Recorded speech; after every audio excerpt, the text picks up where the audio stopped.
Dobar dan i Dobar dan. dobrodošli. Dobrodošli u novu epizodu podcasta u kojoj je meni velika čast što je moja gošća profesor dr. Olja Durbaba sa Filološkog fakulteta Univerziteta u Beogradu. Profesorka, dobar dan još jednom. Dobar dan, Aleksandra, još jednom i vama. Hvala vam puno što ste pristali da gostujete u mom podcastu. Vas ljudi uglavnom znaju, vi ste profesor na katedri za germanistiku i nekako se nametnula lepa tema kad smo se dogovarale za podcast da pričamo o upisu na Filološki fakultet između ostalog.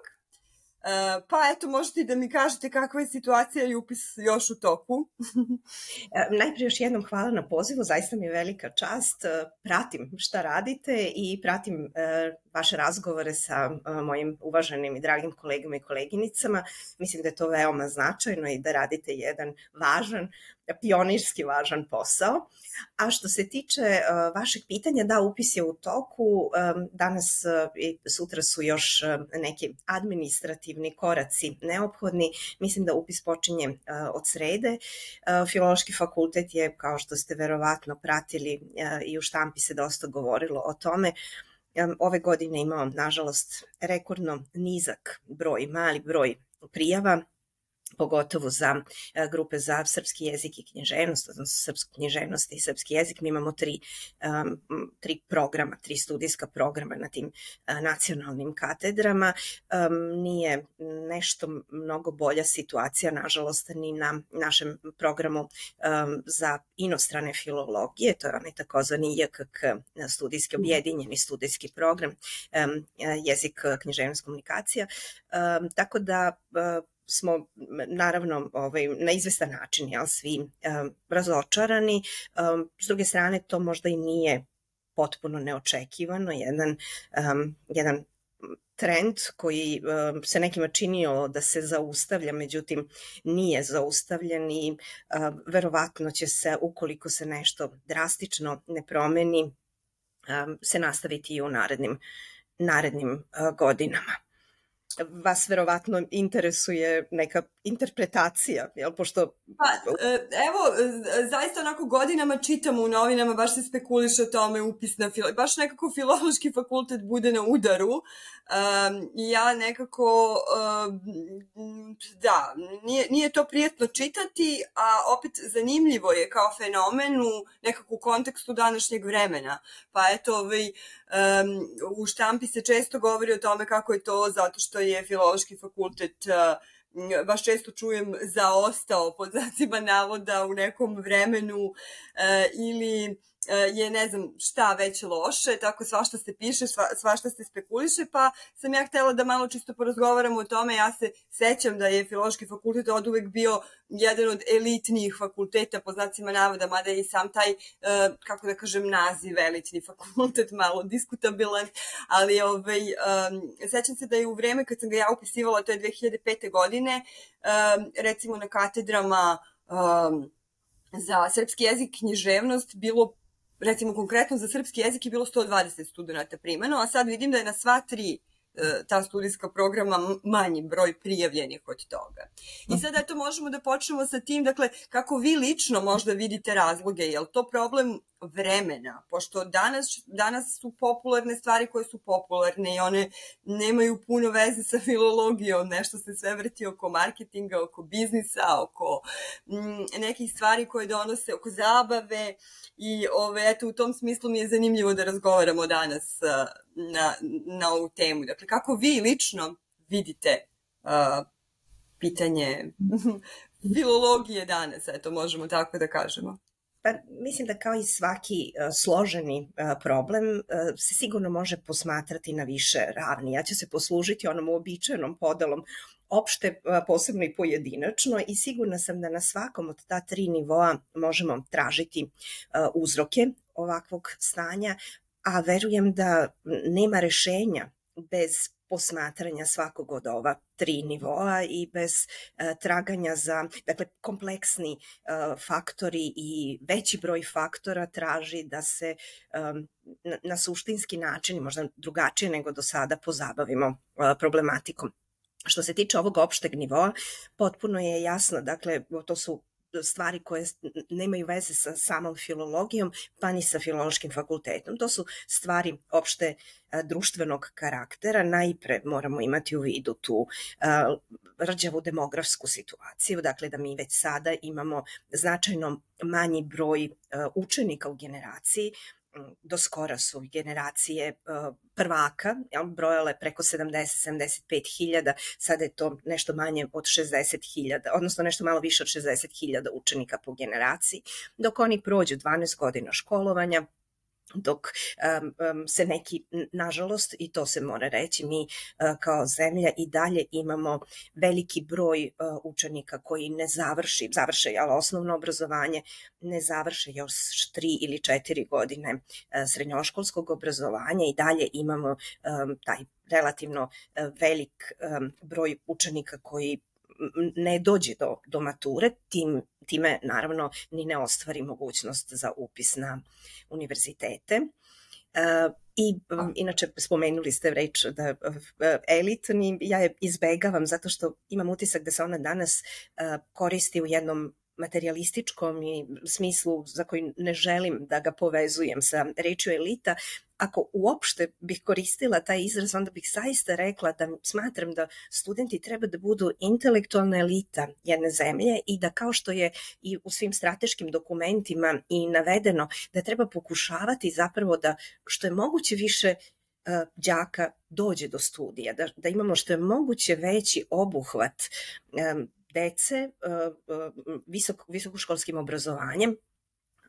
U tome, dakle, ne vidim ništa rđavo, elitno. Dakle, to je jedina vrsta elite koju bih poželela jednom društvu, jer to je ono što ga sutra može voditi napred. Dakle, sad da se vratim na ovaj demografski problem, on je zaista izražen. To moramo prosto prihvatiti kao činjenicu da u ovom trenutku otprilike imamo dvostruko više akreditovanih mesta na svim državnim i privatnim univerzitetima u Srbiji no što imamo učenika u generaciji koja izađe iz srednje škole. Nije baš, ali otprilike, negde, mislim da je od pitanju 110.000 slobodnih studijskih mesta. To znači naravno da učenici imaju veću mogućnost izbora, sama po sebi ne bi bilo rđavo. S druge strane, postavlja i opravdano pitanje i kvaliteta svih tih institucija, svih tih studijskih programa i postavlja pitanje da li zapravo kao društvo imamo potrebu za tolikim brojem studijskih mesta. Lično ne bih negativno odgovorila ni na ovo drugo pitanje da li imamo potrebu. Moj lični stav je da, ali se bojim da se u tom smislu u zemlji trenutno ništa ne dešava, ali mislim da zanemarujemo mogućnost otvaranja našeg visokoškolskog prostora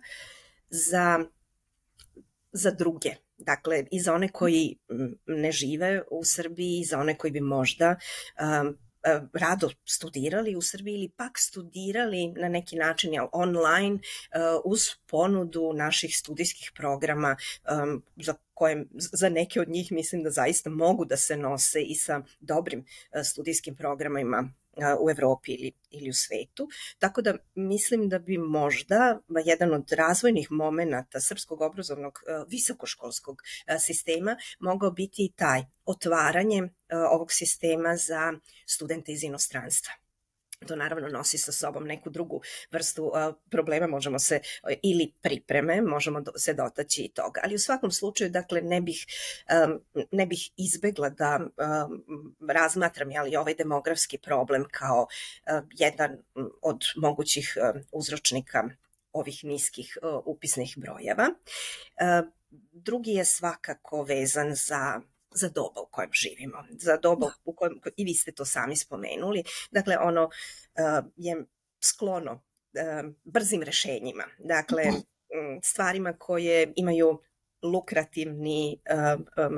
lukrativnu svrhu, dakle mladi se danas generalno možda nešto manje odlučuju za društvene i humanističke nauke uopšte. Ja bih to naravno povezala i sa sistemom u kojem živimo. Dakle, moramo imati u vidu da smo doživeli jednu tranzicionu promenu u poslednjih 30 godina, dakle, iz jednog društvenog uređenja u kojem se, dakle, sve prednosti i mane, mora se priznati da je socijalistički sistem forsirao i na pijedestal postavljao obrazovanje. Dakle, u doba kada sam ja socijalizovana sam u tom sistemu, smatralo se da je najvažnija stvar u životu biti dobar đak i učiti.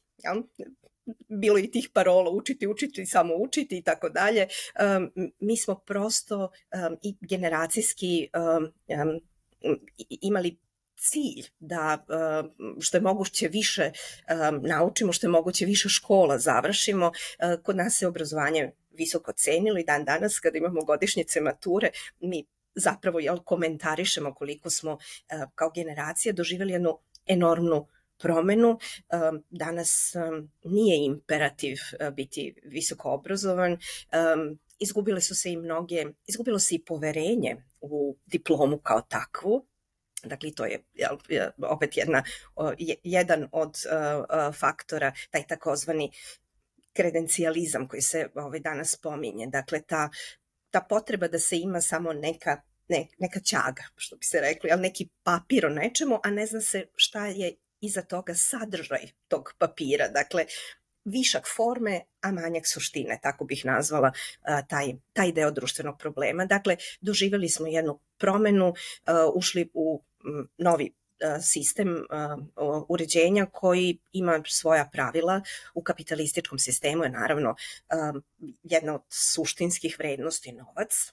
Čak bih rekla, imam tu spekulaciju ličnu, da kod nas još uvek traje tranzicija, da je kod nas nažalost novac malte ne zamenio sve druge vrednosti koje smo imali. Jedne su propale, izgubili smo ih, posmatramo ih kao nebitne, a na mesto tih vrednosti smo postavili novac i otud i ta potreba mlade generacije da uopšte u životu, u pripremi za svoj sopstveni profesionalni poslovni život, da se obrazuje u strukama koji će im najbrže ili najlakše doneti novac ili doneti više novca.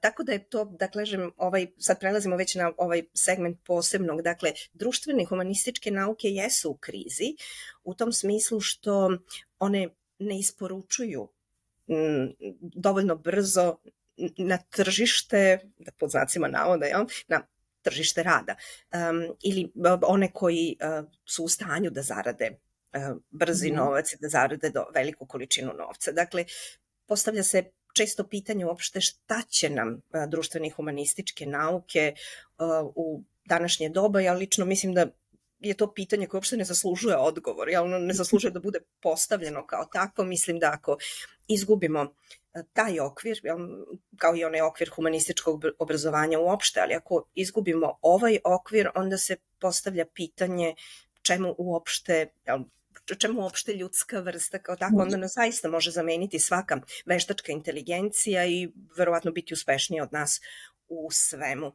Sa tim u vezi, dakle, opet i ova na tom srednjem nivou, opet ta zapitanost među mladim svetom za koju se uopšte struku danas odlučiti, upravo s obzirom na to da verovatno sad već ulazimo u jednu fazu enormne promene na tržištu rada. Mislim da u poslednjih nekoliko vekova verovatno nije došlo do takvog i straha i do takvog nadanja da će veštačka inteligencija izmeniti čovečanstvo. Mi se već danas moramo zapitati šta su zapravo zanimanja budućnosti. Opet, s tim u vezi, skoro sam čitala neki članak, mislim u nekoj američkoj štampi, naveli su 10 ili 15 zanimanja budućnosti, recimo u 2060. i 2070. godini. Moram da priznam da sam se našla u onoj situaciji, ovo će razumeti svi koji koriste strane jezike, razumem sve reči, ali uopšte ne razumem šta to znači, zato što je u pitanju jedan toliko novi fenomen da ja zaista ne razumem kakva su to zanimanja i šta uopšte to znači.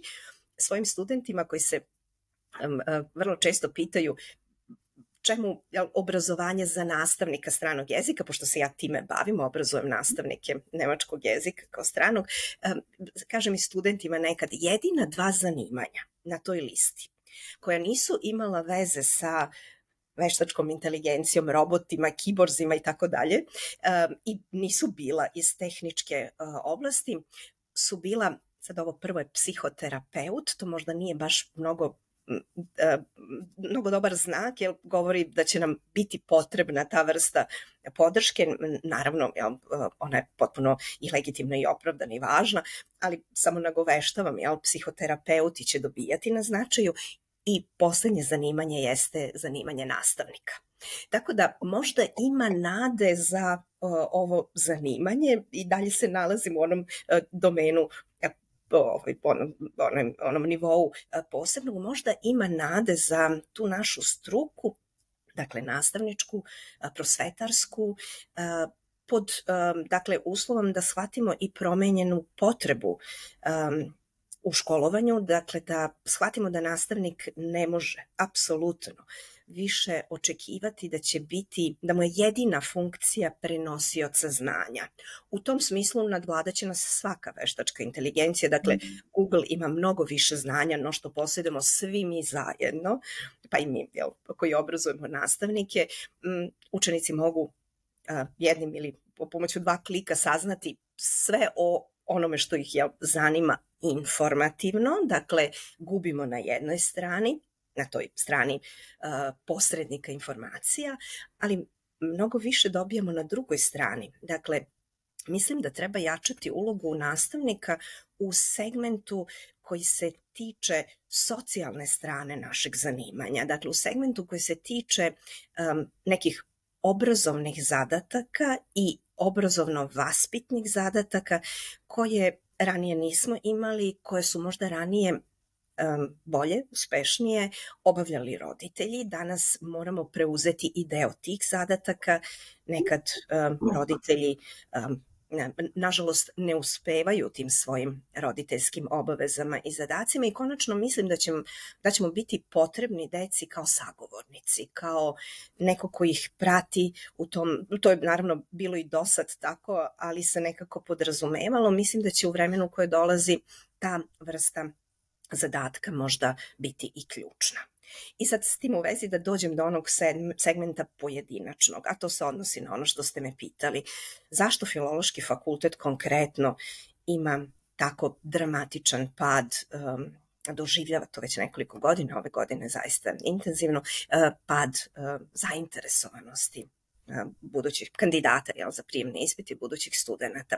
Najpre uporedili ste ovu trenutnu situaciju sa onom od pre možda 10-ak godina, kada je zaista Filološki fakultet privlačio veliki broj studenta, privlačio ih i u doba kada sam se ja upisivala na studije, bilo je uvek, strani jezici su malo i pomodna stvar, to naravno svi znamo, bilo je uvek grupa i jezika koji su privlačili više interesovanja, koji su prosto bili in u datom trenutku, ali se ja dobro sećam situacije u kojima smo za tih 1500, 1600, nekad bilo više, možda do 2000 studijskih mesta, imali dvostruko više kandidata nego što smo mogli da primimo. Sećam se i da je to važilo i za danas inače potpuno nepopularne nacionalne katedre, tako da zaista moramo postaviti pitanje mimo svih ovih faktora koji se ne tiču filološkog, odnosno utiču na njega, ali Filološki fakultet ih ne može rešiti, jer su oni, da kažem, opšte društvenog ili nekog razvojno društvenog karaktera. Mislim da Filološki fakultet u onome što jeste njegova obaveza mora zaista razmisliti i o tome, ukoliko želi da opstane. Mora zaista razmisliti u svetlu svih tih negativnih razvojnih tendencija, gde je ono što fakultet sam može učiniti. U tom smislu mislim da smo i mi pomalo zakazali. Dakle, smatram da smo suviše dugo odlagali da o ovome diskutujemo. Mnogi su odlagali da uopšte razmišljaju o tome. Ova tematika možda malo više zanima nas koji se bavimo obrazovnom politikom ili jezičkom obrazovnom politikom, ali mislim da je sada poslednji čas da o tome porazgovaramo. Filološki fakultet je nažalost propustio jednu priliku koju je imao do nedavno. Dakle, mi smo ušli u novi akreditacioni ciklus, a da prethodno nismo obavili ovu vrstu razgovora i dogovora koja je, mislim, bila neophodna i konačno mislim da još uvek nema ni dovoljno svesti o promenama koje doživljavamo, da ima dosta učmalog i konzervativnog, pričamo konzervativno ne mora biti neminovno negativno, ali u sprezi sa učmalim može postati. Filološki fakultet je tim pre, što je to jedna ogromna institucija, zato ste možda i rekli, elitni fakultet, mi upadamo u oči, zato što smo najveći fakultet Beogradskog univerziteta što se tiče broja zaposlenih. Mislim da samo medicinski fakultet ima nešto više zaposlenih od nas kada se uključe svi oni koji su klinički lekari i predaju na fakultetu, ali mimo toga, dakle, Filološki fakultet sa svojih 300 zaposlenih je zaista jedna ogromna, 300 zaposlenih u nastavi, imamo ih preko 400 zajedno sa nenastavnim osobljem. Dakle, mi jesmo jedna ogromna, pa čak i glomazna institucija. Glomazni sistemi se po pravilu teško menjaju, zato što im je potreban bolji impuls, jači zamajac da bi do toga uopšte došlo. Ali ukoliko želimo da opstanemo, smatram da moramo razmisliti o svemu. A to sve je ono što mi pružamo. Dakle, počev od samih studijskih programa, koji zaista, osim nekih možda tehničkih, kozmetičkih detalja, nisu inovirani kroz duži vremenski period. Takođe, mislim da smo propustili šansu, imali smo prošle godine u zimu, jednu odličnu šansu da uvedemo jedan novi studijski program. On je bio inače ponuđen u okviru Erasmus Plus projekta koji je Univerzitet u Beogradu dobio još 2020. godine zajedno sa univerzitetima u Cannesu u Francuskoj. To je onaj Cannes na severu, na obali La Manša, nije onaj koji je svima poznat sa Azurne obali, i Univerzitet u Skoplju. Reč je o programu za razvoj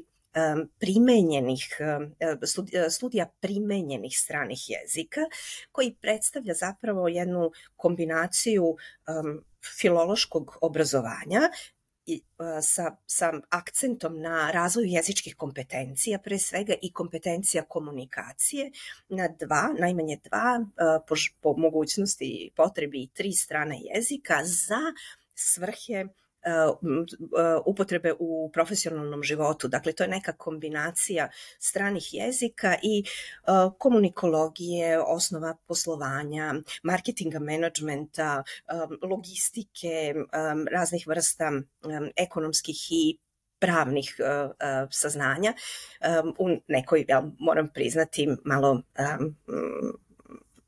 nekoj light verziji, ali ono što je zapravo potrebno, program je nastao iz iskustva naših bivših studenta koji rade koji su dakle u biznis svetu, rade u kompanijama, internacionalnim predstavništvima, velikim industrijama i tako dalje, i upravo dakle zasnovano na iskustvu onoga što im je nedostajalo da bi, kad su izašli sa studija, dakle ono što im je nedostajalo da bi se dobro uklopili u poslovni svet, dakle na osnovu svih tih iskustava i saznanja, na osnovu iskustava partnerskih institucija, jer ovaj francuski univerzitet se ovom vrstom programa bavi već nekoliko decenija unazad, više od 40 godina ima kako su ga uveli, a 20 godina kako ga intenzivno razvijaju. Nama je pogotovo bio interesantan njihov modul koji se tiče rada u institucijama Evropske unije, s obzirom na perspektivu pridruživanja Srbije Evropskoj uniji ili nekim drugim vrstama saradnje sa evropskim zemljama. Tako da smo imali tu priliku da taj program uvedemo. Na moju veliku razočarano sam, naravno moram priznati, ne i neko preterano veliko iznenađenje, pribojavala sam se takvog epiloga. Nastavno-naučno veće Filološkog fakulteta je odbilo uvođenje ovog programa. Opet, ako je nešto utešno u tome, nije nedostajalo mnogo glasova, za svega nekih 15 glasova je program odbijen. To je naravno vrđavo sa stanovišta Filološkog fakulteta, zato što fakultet nije prepoznao u tome mogućnost, dakle, sad govorimo o tome šta je mogla biti, da kažem, slamka spasa fakulteta kroz ovaj program. Fakultet u tome nije prepoznao mogućnost da privuče onu kategoriju kandidata, da ih pridobije kao svoje studente, koji inače nikada ne bi upisali Filološki fakultet, zato što ih prosto ne zanima filologija kao teorija, filologija kao naučna disciplina, ali su veoma zainteresovani za usavršavanje u jezičkom smislu. Tu pre svega mislim na one koji već iz srednje škole dolaze sa dobrim znanjem jednog, pa možda i dva strana jezika, a koji bi u tome videli mogućnost da strane jezike usavrše i da se pripreme za profesionalni život na način na koji možemo očekivati da će biti potrebno u 21. veku, jer ne zaboravimo, oni koji se upisuju 2023. godine će, može biti, pošto sve ide u tom pravcu, da će se i produžavati životni vek, što je dobro, ali će se istovremeno produžavati i profesionalni vek i naš staž. Može biti da mi u ovom trenutku treba da školujemo decu, studente, koji će to što nauče morati da primenjuju i, na primjer, 2080. godine. Dakle, da zamislimo da će oni raditi možda 45 ili čak 50 godina, današnja generacija, nije nemoguće.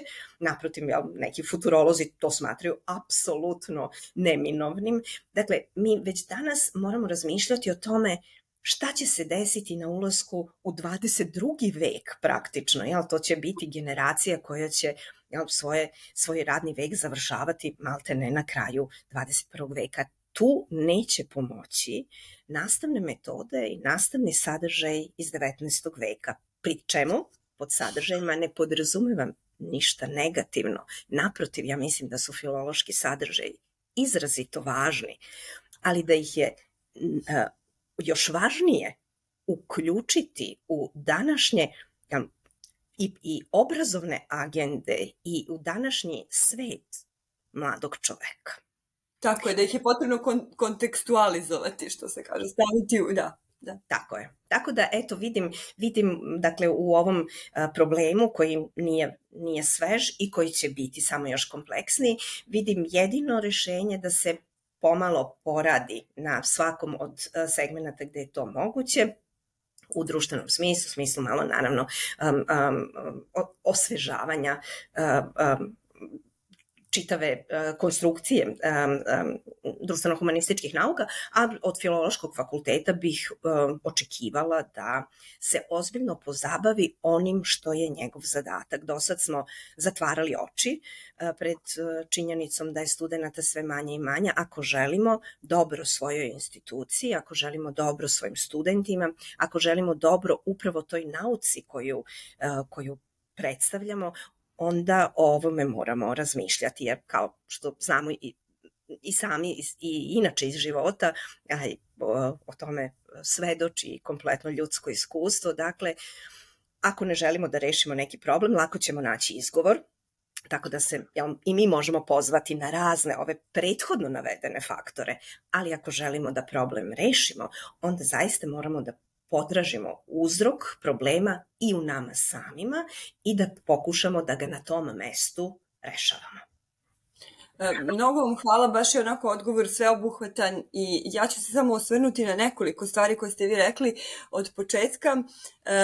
Prvo to o potrebi uopšte humanistike i konkretno recimo kad pričamo o filologiji, o obrazovanju, u stvari prvo da kažem ovo o važnosti obrazovanja, kad ste pomenuli ja sam se smejala zato što i ja pripadam toj generaciji gde je bilo jako bitno biti dobar đak, naučiti znati što više, biti široko obrazovana, ne samo usko i onda nekako samim tim meni filologija došla potpuno prirodno kao jedna struka i grana gde mogu da saznam mnogo i onda sam se u svom profesionalnom nekom životu susretala sa ljudima koji dolaze sa zapada, gde je odavno primenjena, čini mi se, ta neka usko stručna priča, gde ljudi su zaista obrazovani, u stvari široke mase su možda da kažem obrazovane usko i radila sam u jednoj instituciji Evropske unije, predavala sam im srpski jezik kao strani i u jednom trenutku ja sam potpuno normalno izgovorila rečenicu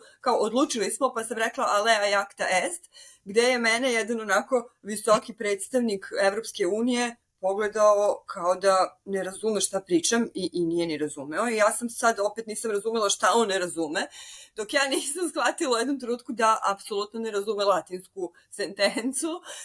I meni je to bilo šokantno. S jedne strane sam bila potpuno ponosna na sebe i na obrazovni sistem iz koga dolazim i na fakultet i na zemlju i na sve ovo što mi jesmo.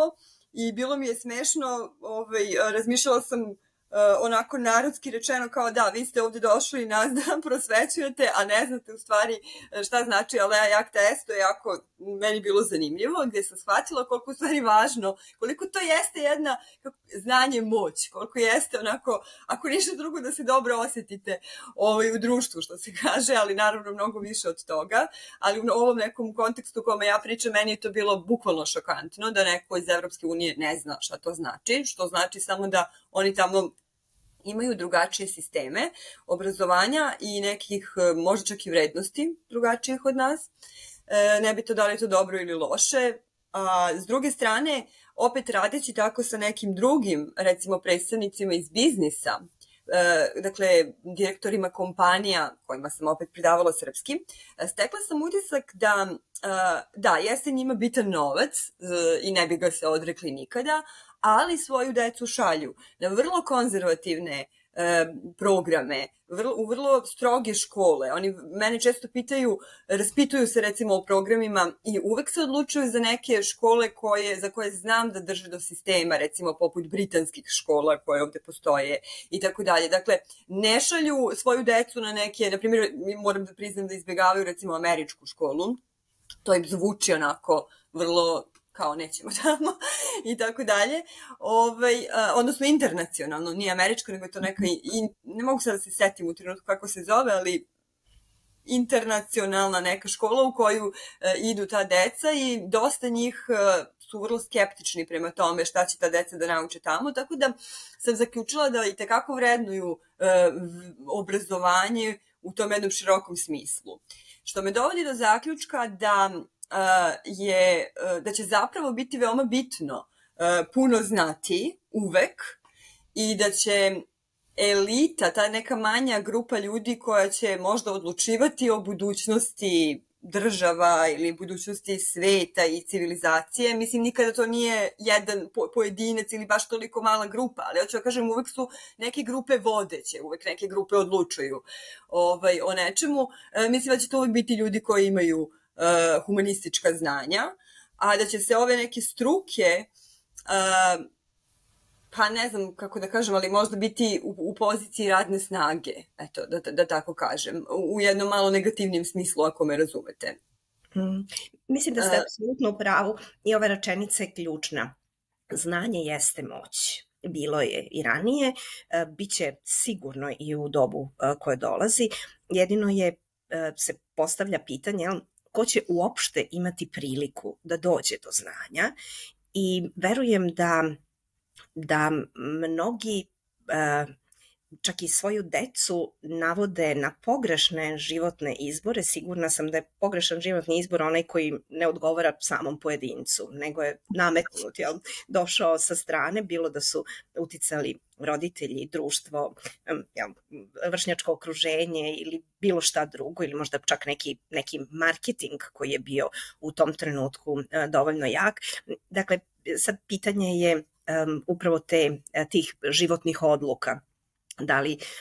Da li svoju decu danas dobro pripremamo za život tako što im namećemo neke svoje ideje i svoje sopstvene izbore, a da je znanje moć, dokazala je čitava istorija čovečanstva, jer su uvek, dakle, moćni ljudi bili i oni koji su raspolagali znanjem, informacijama i svim drugim što je bilo neophodno, da bi se ta moć zapravo realizovala.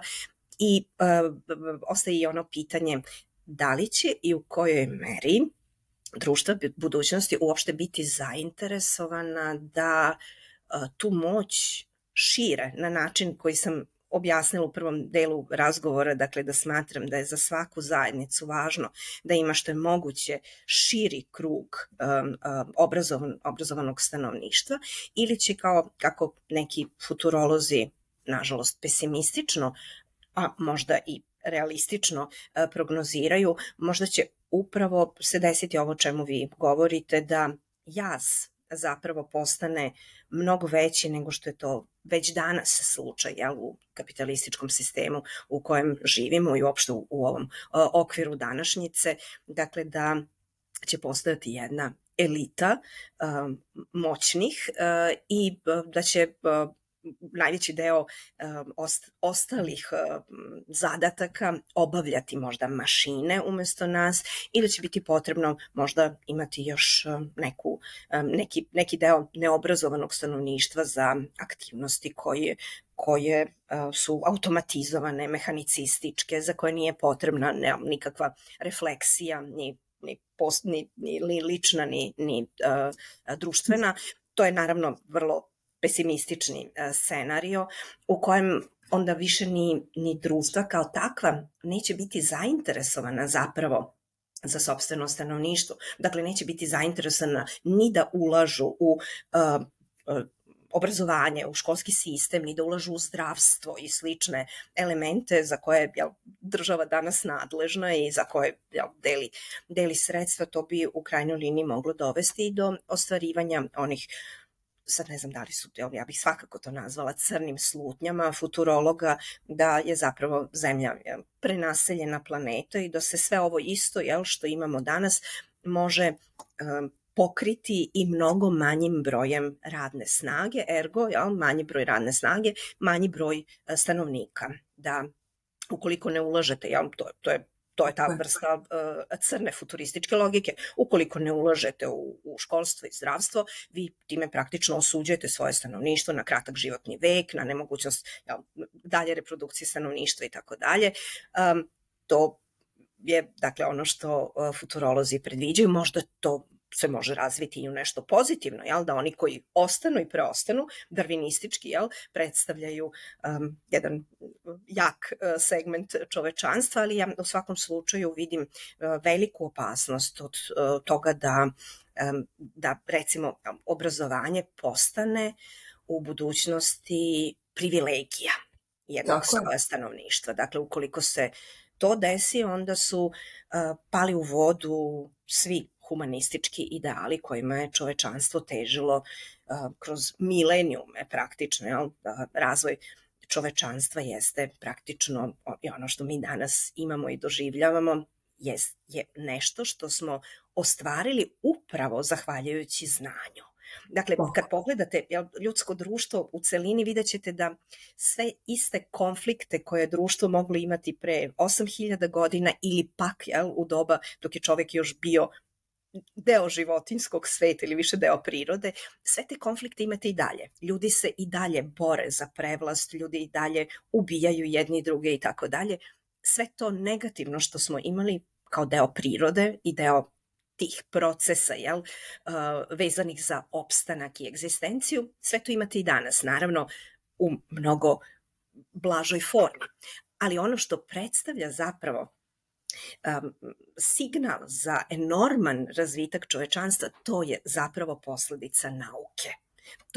To sve što što činjenica da danas sedimo ovako udaljene jedno od druge, da razgovaramo o ovoj temi i da će to moći da prati i neko ko možda u ovom trenutku se nalazi na Novom Zelandu ili u Kanadi, to je sve posljedica, pozitivna posljedica našeg naučnog razvoja, dakle tehnika, tehnologija i ono što imamo i u humanističkim naukama, tu možemo reći pa šta se to bitno promenilo još od Aristotela, možemo reći i da nije, ali smo od Aristotela nismo promenili ono o čemu razmišljamo, ali razmišljanje kao takvo je i dalje deo našeg života i uvećavamo količinu te refleksije na sopstvenu polzu, kako bi se to možda moglo definisati. Tako da, dakle, opet se vraćamo na to pitanje šta će biti u budućnosti, ali sam sigurna da čovek kao takav ne može postojati i ne može ostvariti svoju ljudsku dimenziju i svoju ljudsku svrhu, ono što Francuzi zovu condition humaine, dakle razlog zašto smo kao ljudi ovde na planeti trenutno pobednici evolucije, upravo jeste u tome što smo razmišljali, što smo menjali sebe, menjali svoje okruženje i komunicirali jedni s drugima. Tako je. Ja zaista nadam da ćemo mi shvatiti i na pojedinačnom nivou, kako ste rekli, da je dosta velika odgovornost i na nama, da sada dok eto vidimo i čujemo i razumemo šta se možda dešava, shvatimo važnost obrazovanja i da kako god bili ti pritisci sa strane i kako god se dešavalo, da treba zaista uticati na svakoga, na decu prvenstveno, da se obrazuju, da čitaju, da uče strane jezike i mnogo mi je drago što ste rekli da su ta predviđanja takva da će nastavnici biti potrebni ipak. Ja sam čula jednog marketinškog stručnjaka kod nas da kaže da će hirurg biti lako zamenljiv, da će moći da rade to neki roboti. Ne znam šta da mislim o tome, s jedne strane deluje kao, ali opet će čovek morati da upravlja robotom, mislim, nemoguće je da robot sam dođe i operiše čoveka, tako da malo ta priča, malo se manipuliše tim činjenicama vezano i za tehnologiju, jer će i tehnologijom upravljati čovek. Jedan makar bio na planeti, ali opet će to biti čovek. Dakle, ne znam kako drugačije bi to moglo da se razvije.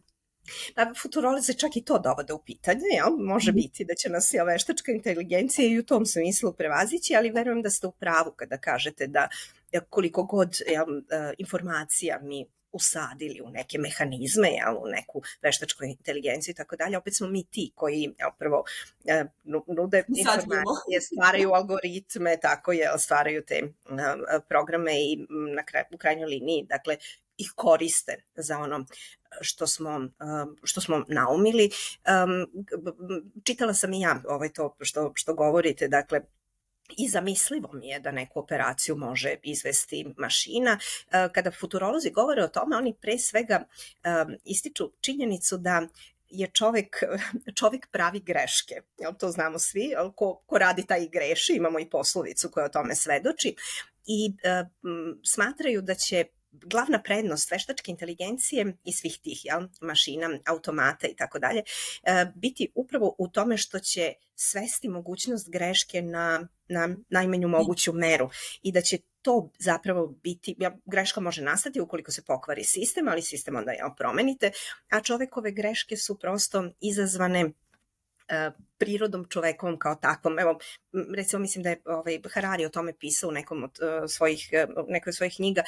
On govori recimo o zameni vozača, sistemima automatskog upravljanja, odnosno vozilima bez vozača i kaže, podsjeća na činjenicu, to je zaista, mislim da je to fakat svugde u svetu, da je za oko 90% svih saobraćajnih nesreća odgovoran čovek, krivac je čovek iz različitih razloga, vrlo često je to nepoštovanje propisa, pa se uradi nešto što se ne bi smelo, veoma često je vozač pod uticajem narkotika, alkohola ili već nekih drugih supstanci, pa takođe nije u potpunosti u mogućnosti da vlada, nekad je dekoncentrisan, u poslednje vreme, dakle veliki uzročnik, možda čak i broj 1, potreba mobilnih telefona u vožnji i tako dalje, dakle manja koncentracije. Dakle, sve to mašina prevazilazi, jel?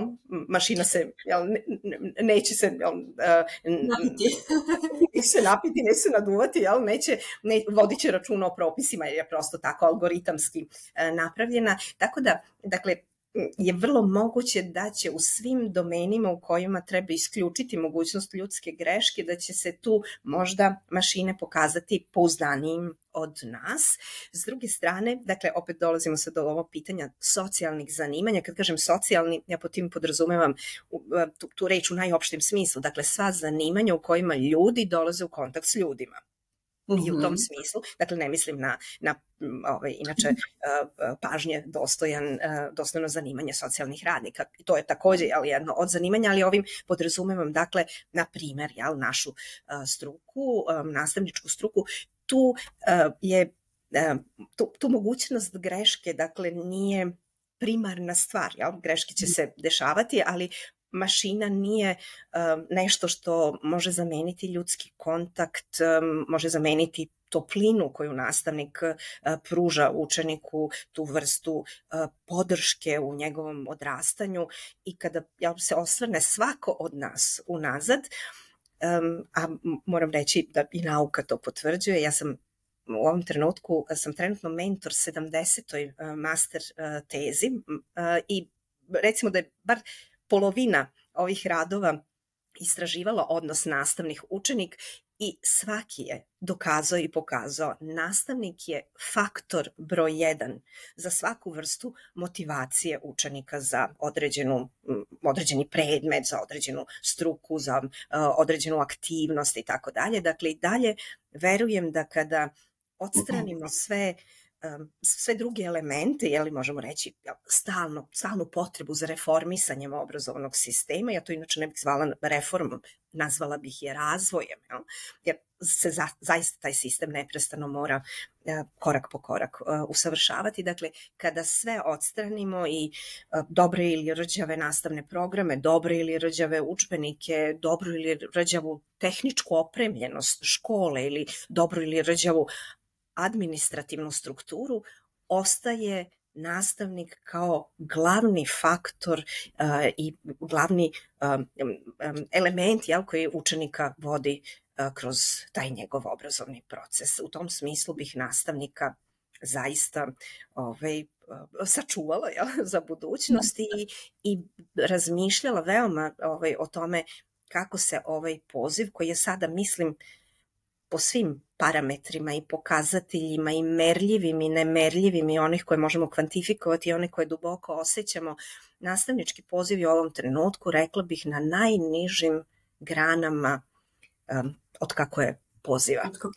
Dakle, mislim da o tom segmentu moramo razmišljati. Ako je to nešto što verujemo i u budućnosti i verujemo da će nam biti potrebno, onda tom pozivu moramo vratiti ono što zaslužuje.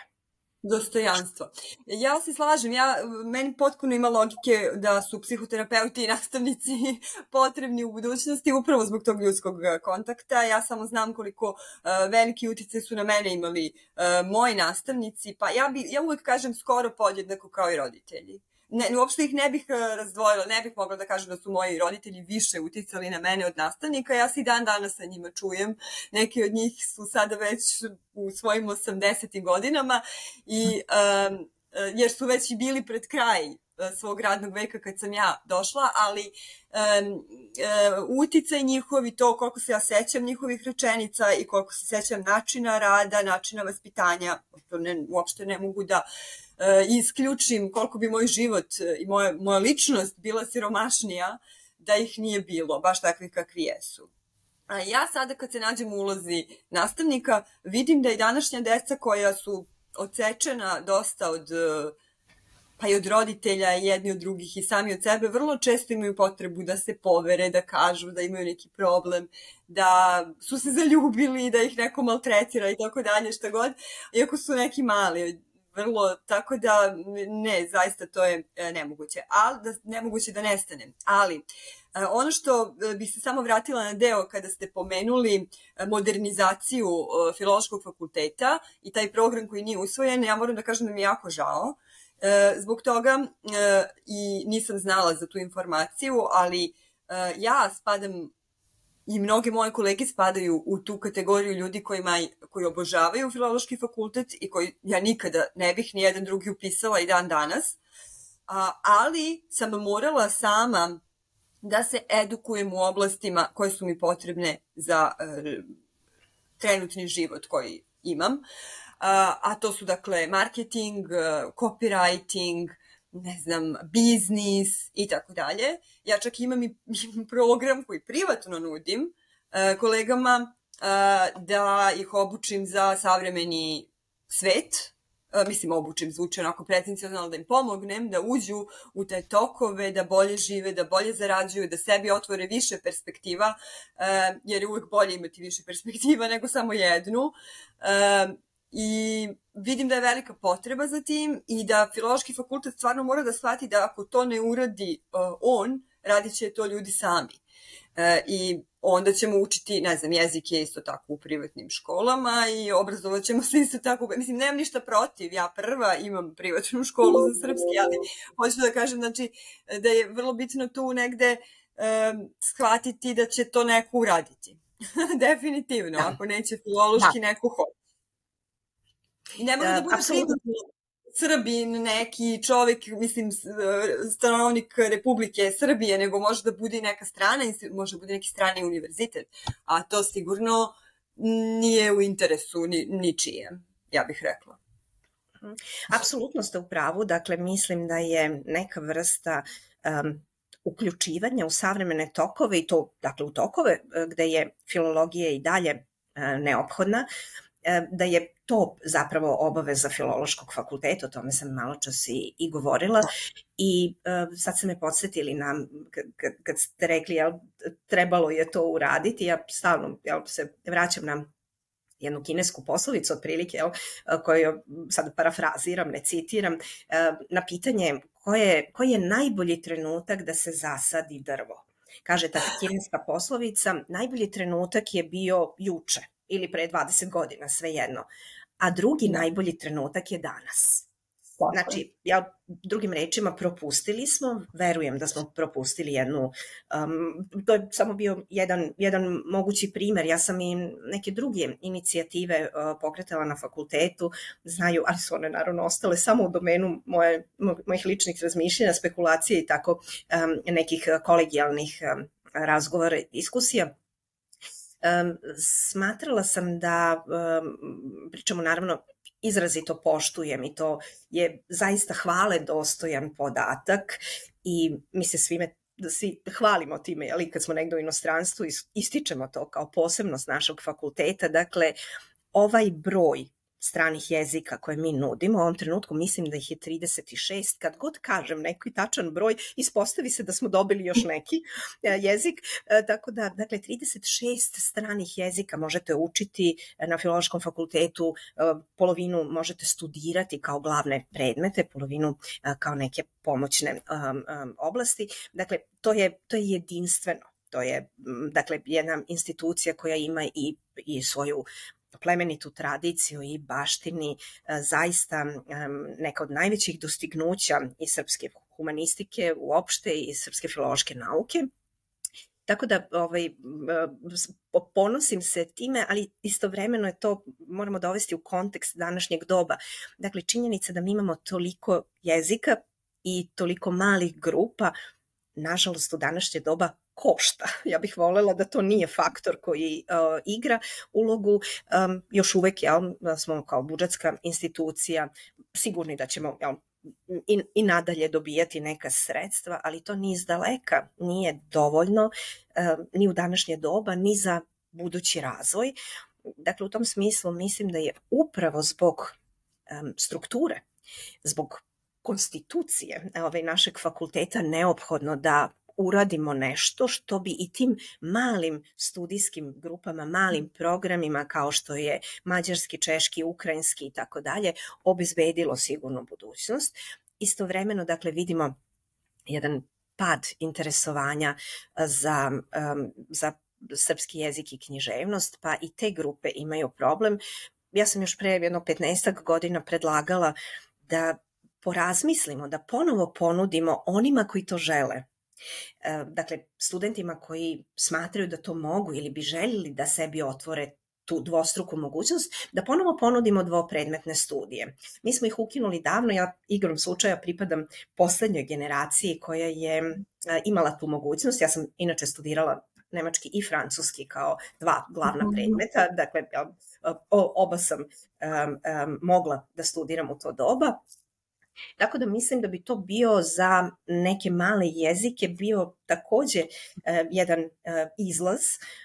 Dakle, ja studiram, na primjer, mađarski zato što volim, ali se pribojavam da se neću zaposliti sa tim, pa završim usput recimo i ruski, da bih možda mogao da predajem u školi, ili imam kombinaciju srpskog i još jednog stranog jezika, tako da sebi opet otvara mogućnost da taj strani jezik i srpski u nekom trenutku upotrebim u profesionalne svrhe. Mislim da je i to jedna od mogućnosti. Kolege, ja naravno razumem i rezerve koje kolege mogu imati prema ovom, oni misle da bi to dovelo do urušavanja opšteg filološkog obrazovanja, pogotovo se pribojavamo za nastavu književnosti, ali moramo pogledati istini u oči. Danas se retko studenti odlučuju da studiraju filologiju zato što vole književnost i vole da čitaju. U moje vreme je to bio možda čak i dominantan razlog. Ja sam lično malo zalutala na filologiju, nije mi bila prvi izbor, ali se sećam naravno iz svog doba i sećam se iz prvih studentskih generacija. Dakle, ljubav prema književnosti su često navodili kao jedan od motiva za upis filološkog fakulteta. U poslednjih 10-15 godina to zaista više nije slučaj. Ja u okviru tog svog prvog metodičko-didaktičkog kursa koji imam sa studentima germanistike na 3. godini, uvek na početku napravim tu mini anketu, želim da saznam zašto su se studenti opredelili upravo za filologiju i u izuzetno retkim slučajevima će neko reći da je to zbog ljubavi prema književnosti. U poslednje 2 generacije se nije javio niko koji je imao taj pristup. Različiti su razlozi. Dominantno je opet jedan unutrašnji motiv, ta jedna intrinzična motivacija, vole jezike. Dakle, veoma često se to navodi kao razlog. Mnogi navode i to da su već dobro naučili nemački, pa ili možda i neki još drugi jezik uz nemački. Neki kažu da žele da nauče još po neki jezik i da znaju da je filološki fakultet pravo mesto za to.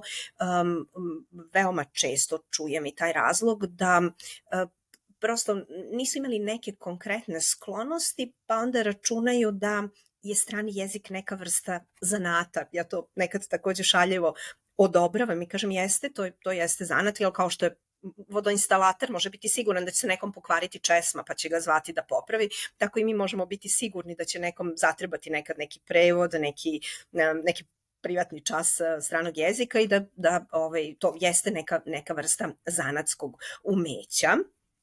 Neki navode opet i drugu vrstu motiva, beže od onih predmeta koji su bili teški, ne kažu ne volim matematiku, ne bih nikad ništa da u vezi s tim. Ja sam suprotni slučaj, ja sam iz matematike došla ovamo, ali naravno razumem i taj razlog koji studenti navode. Neki kažu prosto da su čuli da je lakše završiti filologiju, filološki, nego recimo medicinu ili biohemiju, tako da su razlozi različite prirode, ali dominantno je to neka vrsta ljubavi, zainteresovanosti za strani jezik kao takav.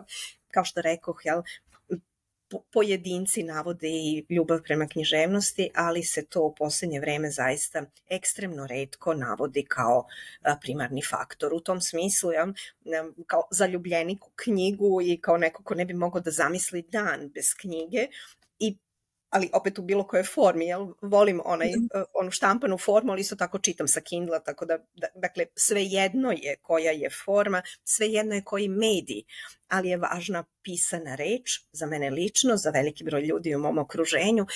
Verujem u moć reči, verujem u moć književnosti i sigurna sam da postoje mnogi modaliteti da se književnost uključi u moderno humanističko filološko obrazovanje. Uostalom, dakle, o tome svedoči čitava vrlo razvijena didaktika i metodika nastave književnosti za razne struke. Verujem da i inicijativa mojih kolega sa katedre za srpski, da se srpski jezik uvede kao predmet i na druge fakultete, mimo filološkog, da ni ona nije sama po sebi rđava, ali, sada moram da podvučem, pre nego što do toga dođe se svakako mora proveriti šta se u školama dešava i zašto nastavni program za srednje škole danas izgleda tako da u njemu osim književnosti, kapa dole, jer to svakako volimo, da nema mesta za jezik, za lingvistiku kao tako, a ja bih rekla pre svega za upotrebnu vrednost jezika. Ovo sada govorim u kontekstu i na fonu onoga što se stalno ponavlja, kako su nam deca sve manje pismena i kako funkcionalna nepismenost raste. Na tome treba raditi ranije.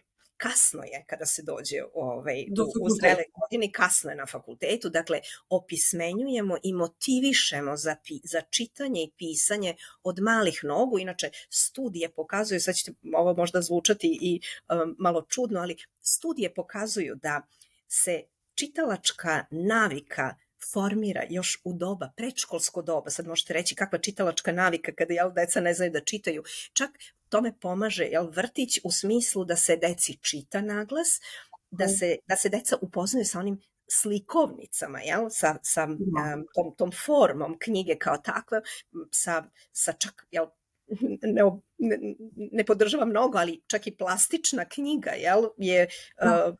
je dobar uvod u to stvaranje navike. Dakle, da dete ima naviku da drži knjigu u ruci. Tako da mislim da se pre nego što dođe do toga mora dobrano proveriti šta se u školama dešava. Ovde podsjećam na studiju moga kolege Veljka Brborića koja je pokazala da svega 1/3 đaka u školi voli nastavu srpskog jezika. Ni za strani jezik nemamo mnogo bolje podatke, ali naravno to je sad već druga priča, ali moramo vidjeti šta se tu dešava i šta bismo tu mogli uraditi, popraviti, a na fakultetima svakako zaista ne treba insistirati na gramatici kao takvoj, ne treba insistirati na lingvistici kao nauci, ali sigurna sam da inženjerima mašinstva i građevine ne treba da razlikuju imperfekat od aorista, da li je tresijahu ili tresijaša, da je to za njih apsolutno nebitno, ali im je bitna funkcionalna upotreba jezika, dakle bitno im je da razumeju ono što čitaju, da razumeju eksplicitna i implicitna značenja i konačno kako će sami formulisati i u pisanom i u govornom mediju, pogotovo u današnje doba kada se te granice brišu i kada mi pod uticajem onoga kako komuniciramo recimo na društvenim mrežama i forumima, prenosimo taj praktično govorni jezik pisanog medija, prenosimo i u sfere u kojima on nije dopušten. O tome sam dosta pisala i bavila se tim što sam nazvala hibridizacijom funkcionalnih stilova i tim potpunim mešanjem i odsustvom granice između registara. Dakle, mislim da je ta ideja i ta akcija opravdana, ali uz jedan modus koji će opet odgovarati svrsi. Dakle, zašto želimo da imamo tu nastavu na univerzitetima? Da bismo dobili opismenjene ili pismenije akademske građane. Tako je. I polako stižemo do vaše možda glavne oblasti interesovanja. Vi se bavite mnogo čime i autor ste mnogo čega, programa, udžbenika i tako dalje. Ali metodika, tu ste i profesor metodike nastave nemačkog jezika i sad za mene i za moje kolege Srbi ste veoma značajne knjige. Nama je najznačajnija zato što mi nemamo metodiku stranog jezika na svojim studijama, nego samo metodiku srpskog kao maternjeg i onda vaša knjiga Teorija i praksa učenja učenja i nastave stranih jezika je mala biblija za sve nas koji predajemo srpski jezik kao strani. To nam i Nikica Strižak kaže kad god ima priliku, kao morate ovu knjigu. I evo meni je ovde ispred, ne mogu sada da je dohvatim, ali vrlo je često uzmem jer mi je potrebno da vidim kako ću, šta je dobro, šta su očekivanja i tako dalje. Ona je onako vrlo informativna i potrebna i vi ste tu krenuli od raznih metoda koji su bili primenjivani u nastavi učenja stranih jezika, dakle u metodici od kad postoji pa do danas. I ja sam kao nastavnik imala sreću da prođem mnoge obuke, pošto sam radila i počela da radim u Institutu za strane jezike, gde je u to vreme kad sam ja počela da radim bila velika, kako da kažem, institut bio stecište ozbiljnih profesora koji su se zaista metodikom bavili i onda sam ja slušala njih, išla na hospitovanje, ne samo iz srpskog kao stranog, nego baš iz nemačkog koji sam i učila, iz francuskog, iz italijanskog i tako dalje i onda sam tu stekla jednu široku sliku o tome. Međutim, danas me interesuje da prokomentarišete vi kao stručnjak situaciju na tom planu, dakle metodičkom. Koliko su se metodi promenili s obzirom na recimo digitalizaciju, pa na koronu. Malo opširno pitanje, ali eto, da moramo da ga prođemo. Značajno je i na kraju bih vas pitala, evo onako, da prokomentarišete i to, baš kad pričamo o digitalizaciji, o društvenim mrežama i tako dalje, velika je navala svega i svačega, svakakvih obuka, inicijativa i tako dalje. I sad u toj celoj šumi u kojoj se nalazimo treba naći neki put. Pa eto, vi kao neko ko se time ozbiljno bavi i koji ste uzor svima nama, koji se bavimo nastavom stranih jezika, šta možete da nam kažete na ovu temu? Mislim, malo sam vas ovdje zbunila svojim opširnim uvodom, ali evo, dakle, metodika nekad i sad i... Moram priznati da još nisam nikada čula ovo što ste sada rekli, hvala vam na tome, da vam je ta knjiga neka vrsta Biblije glotodidaktike. Ja sam najpre želela da tom knjigom... Zato što nema, za srbiste nema uopšte maltene ničega vezano za tu temu i ja stvarno se često vratim toj knjizi i kažem, eto, usmeravaju nas nastavnici na nju, tako da... Hvala vam zaista još jednom na tome i pre mene su naravno istraživači i naučnici pisali upravo ono što ste vi nazvali metodikom nastave stranih jezika, naravno mislim na svoje važne prethodnike, profesora Nauma Dimitrijevića sa anglistike, profesora Nikolu Kremzera sa germanistike, profesorku Peru Polovinu sa romanistike, oni su svi autori važnih udžbenika iz 70. i 80. godina. Moj je cilj bio da svojom knjigom, naravno, da omogućim studentima da se o ovome informišu i da omogućim i kolegama da se na osnovu toga možda i stručno usavršavaju. Moj cilj bio između ostalog i da ukažem upravo na to da je reč o jednoj ozbiljnoj nauci. Ona je zaista ima svoju podlogu, to je jedna naučna disciplina koja je nedovoljno cenjena, rekla bih, i ponekad kolege koji se ne bave primenjenom lingvistikom naginju čak i nekoj vrsti podcenjivanja i negiranja naučnosti ove discipline. Nekada čak imam utisak da upravo insistiraju na toj reči metodika da bi time sugerisali da je u pitanju nešto što je prosto neka vrsta mehaničke ili mehanicističke primene nekih operacija. Zapravo nije, izvinite što vas prekidam, ali nije, a mi to i ne znamo, jer tek kad sam čitala vašu knjigu, shvatila sam koliko to povezano u stvari sa načinom razmišljanja, jer zapravo pristup učenju jezika najmanje ima veze sa tehničkom stranom toga, da kažem, po znacima navoda. Tačno. I knjiga je zapravo to imala za cilj.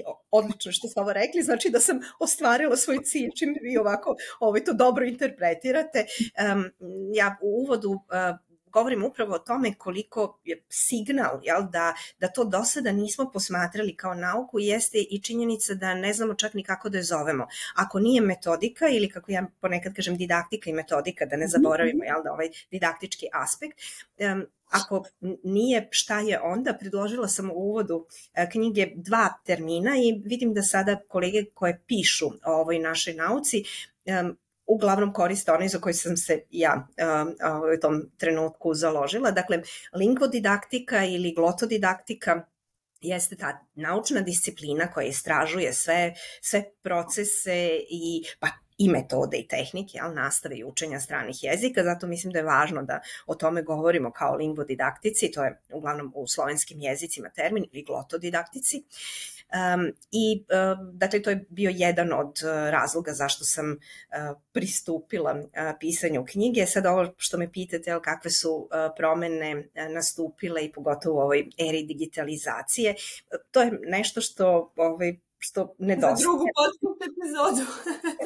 Da, knjiga je objavljena 2011. Ja sam je završila pisanje 2010. godine, znači evo, 13 godina je prošlo od tada.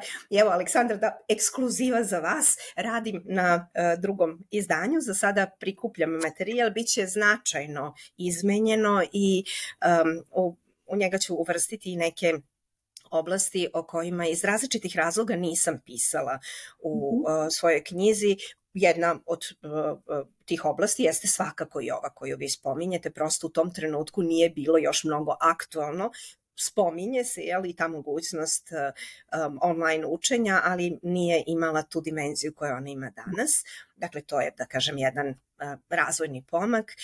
O nečemu nisam pisala namerno zato što sam smatrala da zaslužuje posebnu publikaciju. Ja sam o ulozi kulture u nastavi učenja stranog jezika napisala drugu knjigu iz 2016. godine i zapravo se suštinski bavim upravo tom problematikom odnosa kulture i jezika i kultura, ja čak ovaj termin radije koristim u obliku množine, zato što mislim da danas u današnjem svetu moramo govoriti o pluralitetu i naših ličnih identiteta i pluralitetu kultura. O nečemu nisam pisala prosto zato što je ova knjiga bila ipak namenjena pre svega studentskoj populaciji, recimo sa svojim postdiplomcima, sa doktorantima, mnogo više govorim recimo o metodama primenjeno-lingvističkih, glotodidaktičkih istraživanja, dakle onome što je potrebno nekome kao instrument i alat, nekome ko se bavi naukom ili želi da se u buduće bavi filološkom naukom, tako da ima dosta elemenata koji tamo nedostaju i koje bih pokušala zajedno sa novijim razvojem ove naše nauke da uvrstim u naredno izdanje. U pravu ste, dakle, digitalni način online učenje je u mnogome izmenio pristup nastavnom procesu i u nekom smislu ga je olakšao, u nekom drugom smislu, čega smo bili svesni, naravno, tokom izmenjenih uslova u doba pandemije, je otežao i sigurno je doveo do različitih vrsta redukovanja i sadržaja i pristupa i metode i tako dalje, ali kao i svugde, i ono o čemu smo u početku govorili, čovek mora ići u korak sa svojim vremenom. Dakle, možda je najlakša opcija ostati u kuli od slonovače i živeti u svom dobu ili u svom unutrašnjem individualnom veku. Možda bih i sama naginjala tome, ali to nije rešenje za život u kojem se nalazimo. Tako da mislim da svaka današnja ozbiljna glotodidaktička studija mora se pozabaviti fenomenom digitalnog učenja, digitalnih alata. Ja sam upravo završila jedan dvogodišnji projekat digitalna germanistika, opet zajedno sa svojom asistentkinjom Danijelom Vranješ i sa 5 drugih univerziteta iz centralne i istočne Evrope. Istraživali smo mogućnost za primenu germanističkih sadržaja u digitalnoj formi u nastavi, visokoškolskoj nastavi germanistike, tako da mislim da je prosto neminovno danas se baviti i jednom i drugom oblašću. To je imperativ vremena, rekla bih. Mnogo vam hvala, mnogo se radujem toj knjizi, jer nastaje zbrka i baš jedva čekam da je pročitam. Kad se očekuje da izađe? Za sada sam još u fazi prikupljanja materijala. Ozbiljno nameravam da počnem da pišem od sledeće godine, tako da mislim da je neka 2025. otprilike taman, posle 15 godina od onog prvog izdanja možda je i vreme za to.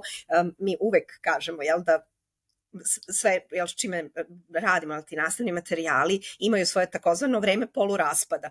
Pa se opet kaže, udžbenik stranog jezika se optimalno koristi prve 4 godine, može se koristiti još 4, to je neki okvir, kaže, ali posle 8 godina više nema tog udžbenika koji može zadovoljiti učenika u jednom, dakle prosto jedna školska, osnovnoškolska generacija može raditi sa jednim udžbenikom, već sledeća u njemu vidi prevashodno nedostatke. Tako da ovo isto važi i za ovu vrstu udžbenika, zaslužuje updateovanje. Pa i to je jako bitna informacija, mi stvarno moramo da se obrazujemo u ovoj oblasti u kojoj radimo, da znamo da recimo taj udžbenik 8 godina, to su sve vrlo bitne informacije koje verujem da će kolegama biti važne. Ništa, ja vas moram da pozovem ponovo u još jednu epizodu da pričamo samo o metodici, što verujem da je neophodno, a do tada, evo za kraj, vi meni samo recite nešto što verujem da uvek ljude interesuje, a to je, i sami ste pomenuli, da filologija nije bila vaš izbor, pa je baš interesantno čuti kako izgledao vaš put i kako ste došli ovde gde jeste sada. Da, mi smo kao profesori navikli, profesori stranih jezika uvek saznaju svašta privatno od svojih učenika ili studenta, zato što prosto dok koristite jezik morate razmeniti i privatne informacije, tako da se ja ne libim da govorim i o aspektu sopstvenog, dakle privatnog života. Kada govorim sa svojim studentkinjama, ja im ponekad po neki detalji svog razvojnog puta saopštim u iskrenoj želji da shvate da je moguće nekako kombinovati i privatni i profesionalni život. Ja se lično ne bih odrekla ni jednog ni drugog, pa se koncentrisala samo na jedno, pa im nekad to baš i ne mogu sasvim da shvate u to doba, ali kasnije mi kažu da je inspirisalo to što sam govorila, da je moguće imati i profesiju i podizati decu i imati porodicu. Kod mene nekako sve bilo paralelno, pa kad ljudi već imam odraslu decu, nekad pitaju kako je to bilo moguće. Ja uvijek kažem, ćerku sam rodila 2 nedelje pošto sam diplomirala, a sina sam rodila mesec dana pošto sam magistrirala. Tako da je, dakle, moguće, naravno, uz veliku podršku i pomoć okruženja porodičnog.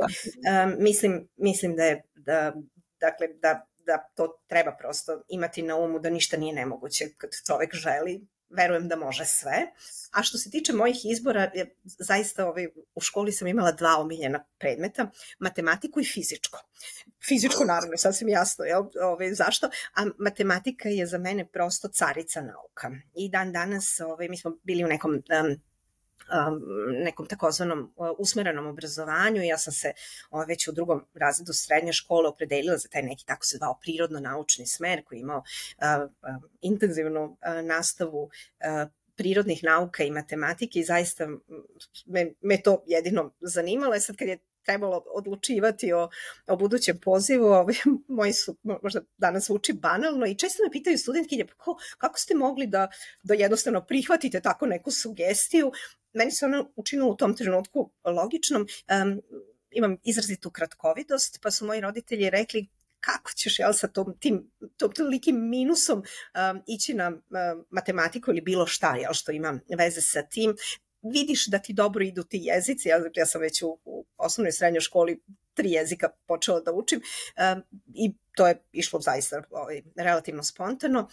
I onda sam praktično reći ću sada na njihov nagovor, rekla, pa dobro, to je takođe tačno, verovatno imam neki talenat za te jezike, a za matematiku bi sigurno bilo potrebno uložiti mnogo više napora. Eto, bilo je, tako kažem, možda delimično iz zdravstvenih razloga, ali sigurno je već negde postojala klica toga, te zainteresovanosti, i to moram reći, dakle, za upotrebu jezika, dakle za jezik u komunikaciji i naravno već sam se deklarisala kao strastveni čitalac, dakle zaista sam književnost gutala još u doba srednje škole i fakulteta i onda je nekako filološki fakultet bio razumni izbor, ako već treba nešto iz te oblasti i naravno bilo mi je malo da idem samo na jedan jezik,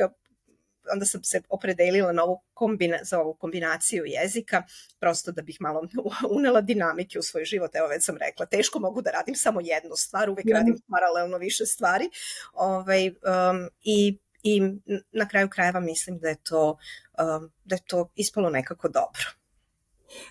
Fenomenalno, sad mi je jasno, pošto ste rekli da volite matematiku, a nemačkim jezikom se bavite.